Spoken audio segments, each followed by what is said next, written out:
subscribe and press the bell icon to never miss any update. हामीसित भएको विदेशी मुद्राको जुन स्रोत छ र त्यसको सञ्चित छ त्यो पनि प्रभावित भइरहेछ र त्यो हुन सक्छ भन्ने आकलन अन्तर्राष्ट्रिय स्तरमा भइरहेछ। जस्तो श्रीलङ्का, पाकिस्तान जस्ता मुलुकहरू विदेशी विनिमय सञ्चितको ठूलो दबावमा छन्।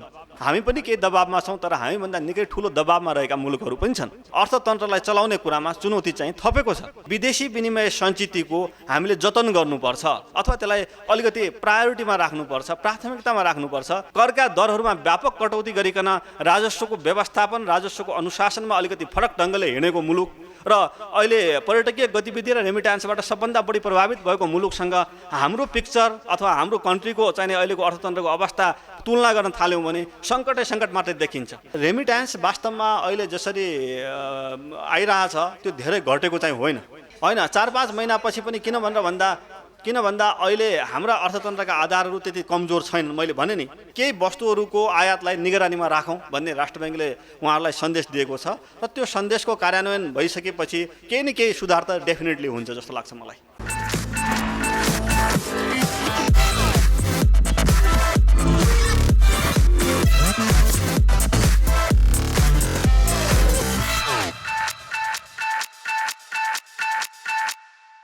अवसर दिनुभएको छ, यसको लागि धन्यवाद दिन चाहन्छु। पत्रकार मित्रहरूलाई, सबैलाई, धेरै जस्तो पत्रकार मित्रहरूलाई एकै ठाउँमा जुटाउनु भएको छ। अहिलेको अर्थतन्त्रको परिस्थितिको विषयमा केही कुराहरू संक्षिप्तमा राख्ने भनेर मलाई भन्नुभएको थियो। हुन त हामी निरन्तर अहिले कुराहरू बाहिर आइरहेछन्, अर्थतन्त्रको विषयमा छलफल भइरहेछ। समष्टिगत अर्थतन्त्रको अहिलेको अवस्था र अहिले देखिरहेका चुनौतीहरूका विषयमा सबैतिर एक किसिमको अहिले छलफल, चर्चा, परिचर्चा र यसका समाधानका उपायहरू के हुन सक्छन् भन्ने विषय एउटा प्रासङ्गिक रूपमा आइरहेछ र यो राम्रो पक्ष पनि हो। यो राम्रो पक्ष यस अर्थमा के हो त भन्दा अर्थतन्त्रको विषयमा सरोकार राख्ने मान्छेहरूको सङ्ख्या बढिरहेछ, धेरैतिर यसको विषयमा चासो बढिरहेछ। तर अहिले नेपालको अर्थतन्त्र मात्रै नभइकन अन्तर्राष्ट्रिय परिस्थिति कसरी गइरहेछ त्यो महत्त्वपूर्ण कुरो हुन आउँछ। अन्तर्राष्ट्रिय स्तरमा विश्व अर्थतन्त्रमा 3-4 वटा महत्त्वपूर्ण ट्रेन्डहरू अहिले देखिरहेछन्। एउटा महत्त्वपूर्ण ट्रेन्ड के हो त भन्दाखेरि रसिया र युक्रेनको जुन युद्ध छ त्यसले सिर्जना गरेका केही अनिश्चितताहरू छन् र त्यो अनिश्चितताका कारण नेपालको अर्थतन्त्रमा पनि केही प्रभाव पर्ने, छिमेकी अर्थतन्त्रहरूमा पनि केही प्रभाव देखिन थालेको छ। त्यो कुरा एउटा पक्ष छ। त्यसै गरिकन अर्को पक्ष के छ त भन्दा डिजिटाइजेसनमा ग्लोबल इकोनोमी गइरहेछ र यो डिजिटल अर्थतन्त्रको प्रवर्धनमा हामी कसरी जाने र यसमा आउन सक्ने चुनौती के हुन सक्छन् भन्ने छ। क्लाइमेट चेन्जका इस्युज आइरहेछन् र कोभिड-19 को असर स्वरूप विश्व अर्थतन्त्र रिकभरीको पाथमा गइरहेको थियो र त्यो रिकभरी अहिले फेरि कतै प्रभावित भइरहेछ कि भन्ने अर्को कुरो देखिरहेछ। अब यो अन्तर्राष्ट्रिय परिस्थितिमा हेर्दाखेरि मुख्यतया नेपाललाई यो रसिया र युक्रेनको द्वन्द्वका कारणले अथवा रसिया र युक्रेनको युद्धका कारणले गर्दाखेरि नेपाल मात्र नभइकन अधिकांश विश्वका मुलुकहरू, इस्ट एसियाका मुलुकहरू, हाम्रा छिमेकी मुलुकहरूमा पनि त्यसको प्रभाव देखिन थालेको छ। त्यसका प्रभावहरू 3टा पक्षमा देखिरहेछन्।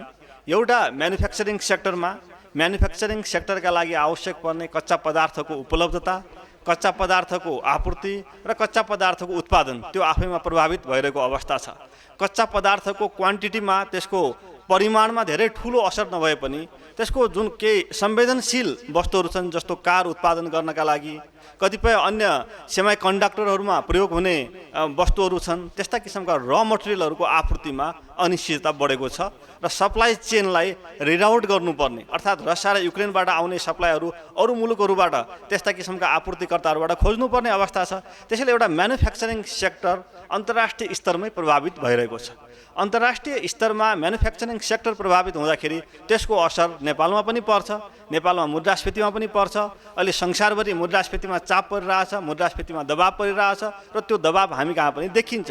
त्यसैले रसिया र युक्रेनको युद्धका कारणले गर्दाखेरि एकातिर म्यानुफ्याक्चरिङ सेक्टर अन्तर्राष्ट्रिय स्तरमा प्रभावित भइरहेछ, त्यसले आपूर्ति व्यवस्था प्रभावित हुने सम्भावना देखिरहेछ। अर्को कुरो त्यसले मुद्रास्फीति बढाउने देखिरहेछ। संयुक्त राज्य अमेरिका जहाँ 2% इन्फ्लेसन हुन्थ्यो, मुद्रास्फीति त्यहाँ चाहिँ 2% अन एन एभरेज भइरहेको हुन्थ्यो भने अहिले संयुक्त राज्य अमेरिकामा मार्चको इन्फ्लेसन 8.5% पुग्छ कि भन्ने आकलन आइरहेछ। त्यसैले विकसित मुलुकहरू पनि अहिले इन्फ्लेसनको चापमा, मुद्रास्फीतिको चापमा, मूल्य वृद्धिको चापमा परिरहेछन्। किन त भन्दाखेरि एउटा म्यानुफ्याक्चरिङसित सम्बन्धित, उत्पादनसित सम्बन्धित वस्तुहरूको आपूर्ति अनिश्चित भइरहेछ। त्यसको मूल्य वृद्धि भइरहेछ, अर्को पेट्रोलियम पदार्थको मूल्य वृद्धि भइरहेछ, त्यसको असर चाहिँ हामी कहाँ पनि देखिन्छ। र अर्को पक्ष चाहिँ विश्व स्तरमै ब्यालेन्स अफ पेमेन्ट्स अथवा विदेशी विनिमय सञ्चिति, हामीसित भएको विदेशी मुद्राको जुन स्रोत छ र त्यसको सञ्चिति छ त्यो पनि प्रभावित भइरहेछ र त्यो हुनसक्छ भन्ने आकलन अन्तर्राष्ट्रिय स्तरमा भइरहेछ। जस्तो श्रीलङ्का, पाकिस्तान जस्ता मुलुकहरू विदेशी विनिमय सञ्चितिको ठुलो दबावमा छन्। हामी पनि केही दबावमा छौँ, तर हामीभन्दा निकै ठुलो दबावमा रहेका मुलुकहरू पनि छन्। अब हाम्रो सन्दर्भमा मैले यो अन्तर्राष्ट्रिय परिस्थितिका कुराहरू किन जोडेको त भनेर भन्दाखेरि विश्व स्तरमै जुन घटनाक्रमहरू अहिले विकास भइरहेछन् त्यसले समष्टिगत आर्थिक व्यवस्थापन, सामान्य भाषामा जनताले बुझ्ने भाषामा भन्ने हो भने अर्थतन्त्रलाई चलाउने कुरामा चुनौती चाहिँ थपेको छ। तर त्यो चुनौतीको व्यवस्थापन कसरी गर्ने भन्ने विषय चाहिँ अत्यन्त संवेदनशील छ। नेपालमा पनि अहिले मुद्रास्फीतिको चाप अन्तर्राष्ट्रिय परिस्थितिका कारणले गर्दाखेरि विश्व बजारमा पेट्रोलियम पदार्थको मूल्य वृद्धि भएको छ। त्यसको परिणामस्वरूप हामी कहाँ पनि मूल्य वृद्धि हुने, मुद्रास्फीति हुने प्रबल सम्भावना छ र केही मुद्रास्फीति बढ्ने प्रवृत्ति देखिरहेको पनि छ। दोस्रो, भोलि हाम्रा पनि कतिपय उद्योगहरू, कतिपय कच्चा पदार्थको आपूर्ति अनिश्चित भइरहेका कारणले प्रभावित हुन सक्छन् र तेस्रो पक्ष भनेको जुन निरन्तर अहिले दबावमा रहिरहेको छ, हामी सबैको चर्चामा रहेको देखिन्छ, विदेशी विनिमय सञ्चिति छ। र त्यो विदेशी विनिमय सञ्चिति गत वर्षको भन्दा उल्लेख्य चाहिँ केही घटेको अवस्था हो। गत वर्ष हामीसित 12 महिनाको वस्तु तथा सेवा आयात धान्न पुग्ने यही बेलामा हेर्दाखेरि त्यति विदेशी विनिमय सञ्चिति थियो भने अहिले त्यो घट्दै आएर 6.7 महिनाको वस्तु तथा सेवा आयात धान्न पुग्ने विदेशी विनिमय सञ्चितिमा झरेको छ। हाम्रो शोधनान्तर स्थिति भनेर भन्छौँ, ब्यालेन्स अफ पेमेन्ट्स भन्छौँ, अथवा नेपाल भित्रिने रकम र नेपालबाट बाहिरिने रकमको ग्याप हेर्दाखेरि, त्यसको बीचको दूरी हेर्दाखेरि नेपालबाट बढी रकम बाहिर गएको अवस्था छ। त्यो भनेको विदेशी विनिमय सञ्चितिमा दबाव हो। शोधनान्तर स्थिति जसलाई हामी भन्छौँ अलिकति बढी आर्थिक भाषामा, इकोनोमिक टर्मिनोलोजीमा र सामान्य मान्छेले बुझ्ने भाषामा नेपालमा कति रकम बाहिरबाट आएको छ र नेपालबाट कति रकम बाहिर गयो भनेर हेर्दाखेरि हाम्रो शोधनान्तर स्थिति 247 अर्बले घाटामा रहेको अवस्था छ। र त्यो 247 अर्बले घाटामा रहनु भनेको के हो त भनेर भन्दा हामीसित भएको विदेशी विनिमय सञ्चिति घटेको अवस्था हो। त त्यो विदेशी विनिमय सञ्चिति निरन्तर घट्दा भोलि कतिपय हामीले अत्यावश्यक खाद्यान्नसित सम्बन्धित वस्तुहरू, औषधिहरू, उपकरणहरू, मसिनरीहरू जुन आयात गर्छौँ त्यसको आयात कतै प्रभावित हुँदैन कि भन्ने आशंका चाहिँ बढ्छ। त्यो आशंका बढेकै कारणले अहिले एउटा चिन्ता के गरिएको हो त, चासो के गरिएको त भनेर भन्दाखेरि विदेशी विनिमय सञ्चितिको हामीले जतन गर्नुपर्छ अथवा त्यसलाई अलिकति प्रायोरिटीमा राख्नुपर्छ, प्राथमिकतामा राख्नुपर्छ। विदेशी विनिमय सञ्चिति केमा खर्च गर्ने र केमा अहिले तत्काल खर्च नगर्दा केही समय रोक्न पनि सक्छौँ, त्यो विषयमा हामीले अहिले चाहिँ अलिकति चनाखो हुनुपर्छ, कससली वास गर्नुपर्छ भन्ने कुराको एउटा चाहिँ अहिले चर्चा भइरहेको र त्यही चर्चाको सन्दर्भमा केही कुराहरू राष्ट्र बैङ्कले पनि पेट्रोलियम पदार्थको कसरी किफायत गर्न सकिन्छ, सवारी साधन लगायतका केही वस्तुहरू जसको आयातलाई हामी केही समयसम्म रोक्न सक्छौँ, डिफर गर्न सक्छौँ, त्यस्ता आयातहरूलाई कतै रोक्न सक्छौँ कि, सुन चाँदी लगायतका केही वस्तुहरूको आयातलाई केही समयका लागि रोक्न सक्छौँ कि, किनकि ती वस्तुहरूको आयातलाई हामीले केही समयसम्म रोक्दा पनि हाम्रो अर्थतन्त्रको सञ्चालनमा त्यति धेरै ठुलो दबाव प्रभाव तुरन्तै नपर्न सक्छ। तर विदेशी विनिमय सञ्चितिमा ठुलो दबाव पर्दा भोलि औषधि नै किन्नका लागि आवश्यक पर्ने विदेशी विनिमय सञ्चिति अथवा कतिपय खाद्यसित सम्बन्धित पदार्थहरू छन्, वस्तुहरू छन्। उदाहरणका लागि गत वर्ष हामीले 50 अर्बको चामल आयात गरेका छौँ, यहाँहरू सबैलाई तथ्याङ्क थाहा भएकै हो। यो वर्षको 8 महिनामा मात्रै हामीले हेर्दाखेरि 37 अर्बको चामल आयात गरेका छौँ। यो वर्षको 8 महिनामा मात्रै हेर्दाखेरि हामीले करिब 27 अर्बको तरकारी आयात गरेका छौँ, करिब 16 अर्बको फलफुल आयात गरेका छौँ। त यी हाम्रा जीवनका अत्यावश्यक वस्तुहरू भइहाले, इसेन्सियल वस्तुहरू, इसेन्सियल गुड्सभित्र यिनीहरू पर्छन्, इसेन्सियल कमोडिटिज हुन्, नभई नहुने वस्तुहरू हुन्। अब भोलि आन्तरिक रूपमा उत्पादन गर्छौँ र यसमा हामी सेल्फ डिपेन्डेन्ट बन्छौँ, आत्मनिर्भर बन्छौँ भन्ने विषयमा केही समय लाग्न सक्छ। यो विषयमा हामी निरन्तर चिन्तन गर्छौँ, मन्थन गर्छौँ, फेरि समय घर्किन्छ, फेरि हामी यसमा चाहिँ अलिकति बढी डिपेन्डेन्ट भइरहेछौँ। त्यसैले भोलि औषधि लगायतका वस्तुहरू आयात गर्नका लागि पनि हामीले विदेशी विनिमय सञ्चिति त जतन गर्नुपर्छ। आज देशभित्र जति सवारी साधन चलिरहेछन् तिनीहरूका लागि आवश्यक पर्ने पेट्रोलियम पदार्थ त आवश्यक पर्छ, भोलि त्यो ल्याउनु पर्ने हुन्छ। मूल्य वृद्धि हुँदा पनि अन्तर्राष्ट्रिय बजारमा पेट्रोलियम पदार्थको मूल्य हेर्नुहुन्छ भने गत वर्षको यति बेलामा $60 प्रति ब्यारल थियो। अहिले त्यही पेट्रोलियम पदार्थको मूल्य बढेर 120 को हाराहारीमा पुगिरहेछ र पछिल्लो समय कुनै बेला 107, 110, 120 भइरहेछ र सामान्य अवस्था हुँदा पनि त्यो 100 को वरिपरि बस्छ है पेट्रोलियम पदार्थको मूल्य भन्ने छ। त्यसैले पेट्रोलियम पदार्थको मूल्य जुन हिसाबबाट बढिरहेछ त्यसले हामीलाई प्रष्ट के सङ्केत गर्छ त भनेर भन्दाखेरि हामीले पेट्रोलियम पदार्थको उपयोगमा अलिकति किफायती बन्नुपर्छ भन्ने देखाइरहेछ। त्यसैले विदेशी विनिमय सञ्चितको व्यवस्थापनमा हामी अलिकति चनाखो चाहिँ बन्नुपर्छ भन्ने हो। तर त्यो सँगसँगै अर्थतन्त्रको अहिलेको अवस्था भनेको सबै ब्लिक पिक्चर भन्छौँ नि हामी, असाध्यै नराम्रो पिक्चर मात्र होइन, डार्क साइड मात्रै होइन अर्थतन्त्रको। अर्थतन्त्रमा केही ब्राइट साइड छन्, केही राम्रा पक्ष देखिरहेछन्। तपाईँ हामी यसरी जमघट गर्न पाइरहेछौँ। 1 वर्ष अगाडि 1.5 वर्ष अगाडि हामी असाध्य अप्ठ्यारो अवस्थामा थियौँ। यसको अर्थ के हो त भनेर भन्दाखेरि आर्थिक गतिविधिहरू सामान्य अवस्थामा फर्किन थालेका छन्। आर्थिक गतिविधिहरू सामान्य अवस्थामा फर्किँदाखेरि स्वाभाविक रूपमा वस्तुको माग बढ्छ, सेवाको माग बढ्छ, कर्जाको माग बढ्छ, उद्यमशीलता बढ्छ, रोजगारीका अवसरहरू सिर्जना हुन्छन्। त त्यो पक्षलाई पनि हामीले बिर्सिनु हुँदैन। त्यसैले केही चाहिँ अर्थतन्त्र नर्मल अवस्थामा आउन थालेका कारणले पनि आयात बढेको हो। त्यसैले आयातमा हामीले अलिकति चुनान गर्नुपर्ने, अलिकति सेलेक्टिभ बन्नुपर्ने, केही वस्तुको आयात केही समयका लागि रोक्नुपर्ने हो। सँगसँगै अर्थतन्त्रलाई गतिशील ढङ्गले अगाडि बढाउने विषयमा हाम्रो कसैको पनि दुई मत हुन सक्दैन।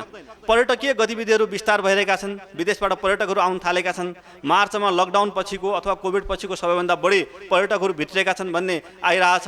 यो आर्थिक वर्षको 8-7 महिनाको तथ्याङ्क हेर्नुभयो भने प्रत्यक्ष विदेशी लगानी जुन FDI भनेर भन्छौँ, फरेन डिरेक्ट इन्भेस्टमेन्ट भनेर भन्छौँ, त्यो फरेन डिरेक्ट इन्भेस्टमेन्ट राम्रो आएको छ। 16.5 अर्ब फरेन डिरेक्ट इन्भेस्टमेन्ट आएको छ। त प्रत्यक्ष विदेशी लगानी 16.5 अर्ब आउनु भनेको राम्रो किन हो त भनेर भन्दा हामीले तुलनात्मक रूपमा हेर्नुपर्छ। गत वर्ष चाहिँ 19 अर्ब मात्रै आएको छ। त्योभन्दा अघिल्ला वर्षहरू हरेक वर्ष पनि वर्षभरिमा 19 अर्ब आएको थियो भने यो आर्थिक वर्षको 7 महिनामा मात्रै प्रत्यक्ष विदेशी लगानी राम्रो आएको छ 16.5 अर्ब। त्यसैले पर्यटकीय गतिविधिमा भइरहेको सुधार, आर्थिक क्रियाकलापमा भइरहेको सुधार, प्रत्यक्ष वैदेशिक लगानीमा भइरहेको सुधार यसले के सङ्केत गर्छ त भनेर भन्दा अर्थतन्त्रमा केही ब्राइट साइड पनि छन्, अर्थतन्त्रमा केही सकारात्मक पक्ष पनि छन्। तर अहिले अर्थतन्त्रमा देखिरहेको जुन दबाब छ त्यो भनेको विदेशी विनिमय सञ्चितको व्यवस्थापनको दबाब हो। विदेशी विनिमय सञ्चितका हाम्रा स्रोतहरू हुन्छन् केही, जस्तो रेमिट्यान्स एउटा महत्त्वपूर्ण स्रोत हो, हाम्रो एक्सपोर्ट अर्थात् निर्यात अर्को महत्त्वपूर्ण स्रोत हो, वैदेशिक ऋण सहयोगको परिचालन, अनुदानको परिचालन अर्को महत्त्वपूर्ण स्रोत हो।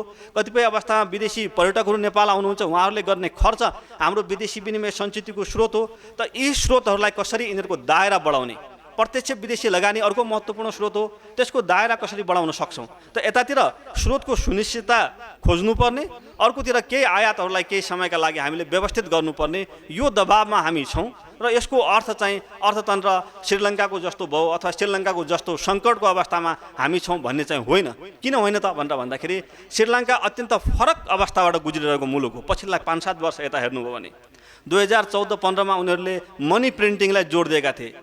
सन् 2019मा त्यहाँ नयाँ सरकार आइसकेपछि धेरै प्रकारका ट्याक्सहरूमा छुट दिइयो, कतिपय ट्याक्सहरूलाई एबोलिस गरियो, हटाइयो, जस्तो क्यापिटल गेन ट्याक्स लगायतका ट्याक्सहरूलाई हटाइयो।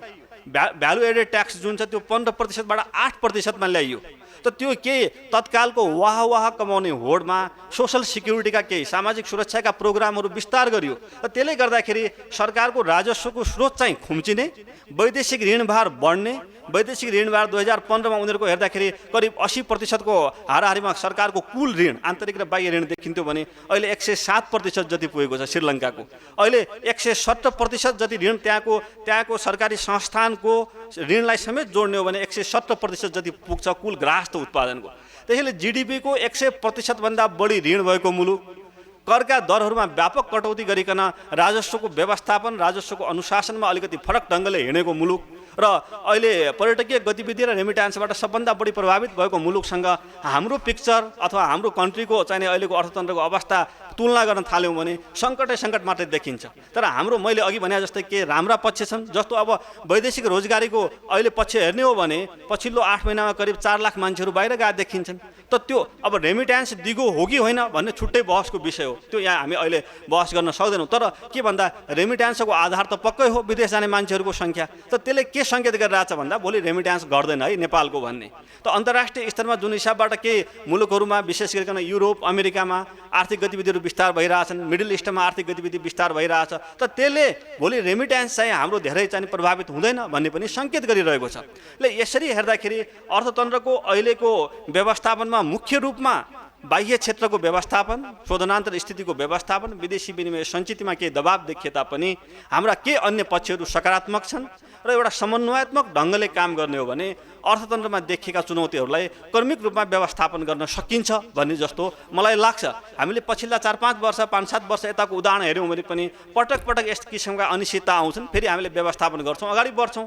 आर्थिक वर्ष 72-73मा हेर्नुभयो भने अर्थतन्त्र शिथिल भएको थियो, रेमिट्यान्स प्रशस्त आएको थियो, लिक्विडिटी प्रशस्त थियो, फेरि 74-75मा पुग्दाखेरि फेरि लिक्विडिटी टाइट हुने, ब्याज दर माथि जाने भयो, फेरि 76 पछि हाम्रो लकडाउन कोभिड सङ्क्रमण पछिको अवस्थामा लिक्विडिटी पर्याप्त भयो, गत वर्ष कर्जा विस्तार उल्लेख्य रह्यो, आयात विस्तार उच्च रहेको छ, त्यसका कारणले अहिले तरलतामा पनि दबाब रहेको छ। तर भोलि क्रमिक रूपमा हामीले कतिपय चिज अथवा वस्तुहरूको आयातलाई व्यवस्थित गर्न सक्यौँ र कतिपय वैदेशिक ऋण सहयोग लगायतका विदेशी विनिमय सञ्चितका स्रोतहरूलाई पहिल्याउन सक्यौँ भने हाम्रो अर्थतन्त्र फेरि सही बाटोमा छोटो समयमा पनि जान सक्छ। त्यसैले हामी अहिले सङ्कटमा चाहिँ छैनौँ भन्ने मलाई लाग्छ। धन्यवाद। तामा केही दबाब रहेकै अवस्था हो। नेपाल राष्ट्र बैंकले करिबन 54 खर्ब स्थायी तरलता सुविधा पटक पटक गरिकन दिएको छ। अहिले पनि हेर्ने हो भने स्थायी तरलता सुविधा 2 खर्बभन्दा केही बढी बजारमा लगानीमा रहेको देखिन्छ।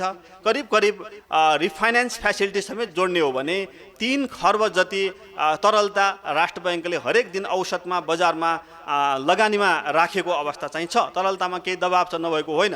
र त्यसको पछाडिको कारण के हो त भन्दा करिब 25% कर्जा विस्तार हुने, हाम्रो 14% निक्षेप सङ्कलन हुने, आयात उच्च दरले विस्तार भएको छ। तर अहिले अब बिस्तारै गएर सुधार आउन सक्छ।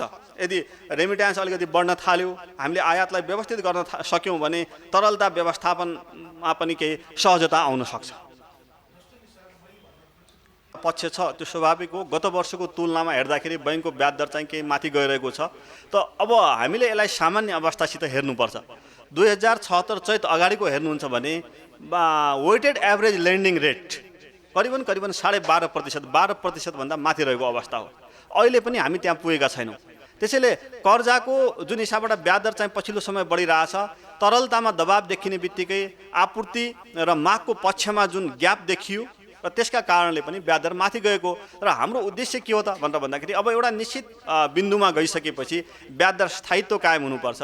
1.5-2 वर्ष अगाडि पनि हामी सबैको एउटा चिन्ता थियो ब्याज दर स्थायित्व कायम होस् भन्ने। तर केही कारणले गर्दाखेरि ब्याज दर निकै तल आयो गत वर्ष। र त्यो ब्याज दर तल आएको अवसरमा आयात विस्तार हुने, कर्जा विस्तार हुने किसिमका गतिविधिहरू भए। तर अब चाहिँ हामीले एउटा पाठ के सिक्नुपर्ने छ सबैले त भन्दाखेरि यो ब्याज दर चाहिँ कसरी स्टेबल बनाउन सकिन्छ भन्ने एउटा महत्त्वपूर्ण कुरो छ। अब दोस्रो पक्ष तपाईँको जहाँसम्म पूर्वाधारसित सम्बन्धित खर्च छ त्यो भनेको त दिगो आर्थिक विकासको महत्त्वपूर्ण आधार हो। त्यसैले पूर्वाधारमा हुने खर्चलाई हामीले रोक्ने भन्दा पनि कतिपय खर्चहरू यस्ता छन् जसलाई हामी केही समय डिफर गर्न सक्छौँ। जस्तो उदाहरणका लागि सामाजिक सुरक्षासित सम्बन्धित स्किमहरूलाई हामीले चाहिँ एकपछि अर्को त्यसको दायरा बढाउन खोजिरहेका हुन्छौँ। त्यसमा एक किसिमको प्रतिस्पर्धा भइरहेको हुन्छ। मैले एउटा अर्थतन्त्रको विषयमा जानकारी राख्ने मान्छेको इच्छाबाट आफ्नो कुरा राखिरहेको छु यहाँ, होइन, राष्ट्र बैंकको पर्सपेक्टिभबाट भन्दाखेरि पनि। त्यसैले त्यो सोसल सिक्युरिटीको दायरा बढाउँदै जाने हो, त्यसको सीमा बढाउँदै जाने हो भने भोलि त्यहाँ जोखिम आउन सक्छ। अहिले श्रीलङ्कामा देखिएका के त्यस्ता किसिमका गतिविधिहरू छन्। अहिले पनि हाम्रो कुल बजेटको 10% जति सोसल सिक्युरिटीमा जान्छ। त्यसैले हामीले त्यस्ता खर्चहरूलाई केही व्यवस्थित गर्ने र पूर्वाधारमा हुने खर्चलाई त हामीले प्रमोट गर्ने नै हो। किन भन्दा दिगो आर्थिक विकासको आधार भनेकै पूर्वाधार हो। कुरा त्यो भित्र आएका छन्। राष्ट्र बैंकले अहिले बजारलाई दिन खोजेको सङ्केत अथवा सन्देश के हो त भन्दाखेरि अर्थतन्त्रमा विशेष गरिकन बाह्य क्षेत्र व्यवस्थापनमा के दबाब छ र यसका लागि हामीले नैतिक दबाबको माध्यमबाट पनि केही काम गर्नुपर्छ भन्ने सन्देश हो। र त्यसमा कतिपय प्राइभेट एजेन्टहरूलाई आफै पनि चाहिँ सेल्फ रेगुलेसनमा, सेल्फ डिसिप्लिनमा बस्नुपर्छ भन्ने एउटा किसिमको वे आउट दिन खोजेको हो। एउटा किसिमको तपाईँको फरवर्ड गाइडेन्स भनौँ, मार्गदर्शन दिन खोजेको हो। मैले त्यसमा त्यही भन्छु।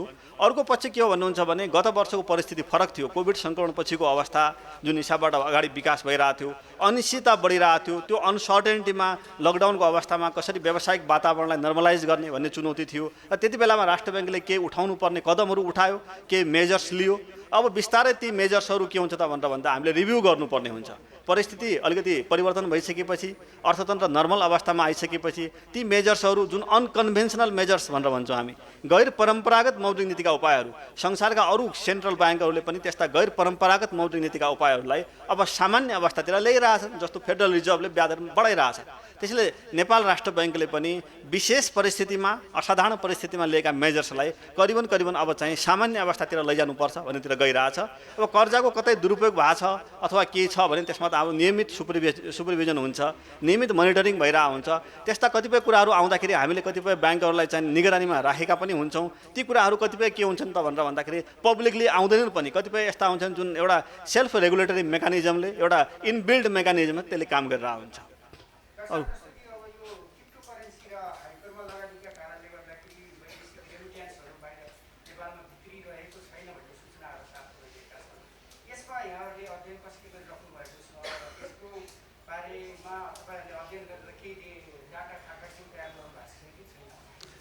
क्रिप्टोको विषयमा एक किसिमको एउटा कार्यदल पनि गठन भएर अर्थ मन्त्रालयमा त्यसले आफ्नो किसिमले काम गरिरहेछ।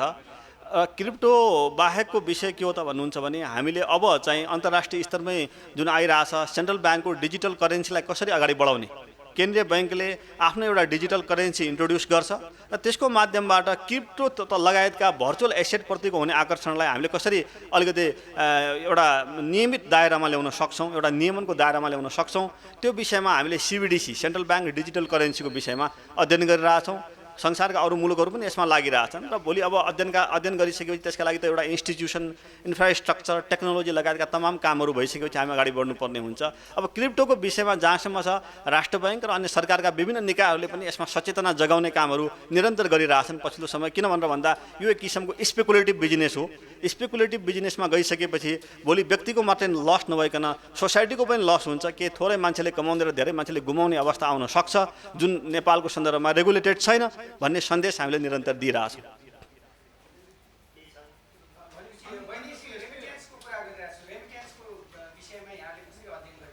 रेमिट्यान्स वास्तवमा अहिले जसरी आइरहेछ त्यो धेरै घटेको चाहिँ होइन। जस्तो हामीले गत आर्थिक वर्षको विशेष अवस्था हो, त्योभन्दा अघिल्लो वर्षहरूको अवस्थासित जोड्यौँ भने त रेमिट्यान्स गत वर्ष धेरै वैदेशिक रोजगारीमा मान्छे नजाँदै पनि गत आर्थिक वर्षभन्दा अघिल्ला आर्थिक वर्षहरूको जुन लेभल छ त्यो लेभलमा आइरहेको रेमिट्यान्सले के सङ्केत गर्छ त भनेर भन्दा हाम्रो रेमिट्यान्स एउटा निश्चित आधार बनाएको छ र त्यो आधारमा आइरहेको छ। यद्यपि त्यसमा कतै चाहिने ल्याप्सेजहरू छन् र त्यस्ता ल्याप्सेजहरूलाई कसरी हामीले एड्रेस गर्ने भन्ने महत्त्वपूर्ण कुरो छ। त्यसका लागि चाहिने विभिन्न सरकारका ल इन्फोर्समेन्ट एजेन्सिजले, त्यसै गरिकन निजी क्षेत्रले पनि सहकार्य गर्नुपर्ने हुन्छ। होइन 4-5 महिनापछि पनि किन भन्दा अहिले हाम्रा अर्थतन्त्रका आधारहरू त्यति कमजोर छैनन्। मैले भने नि होइन, के ब्राइट पक्षहरू पनि देखिरहेछन् र त्यो ब्राइट पक्षले के सङ्केत गर्छ त भनेर भन्दा अर्थतन्त्र सामान्य अवस्थामा आइसकेपछि अहिले देखिएका दबावहरूलाई पनि भोलि एड्रेस गर्न सकिन्छ।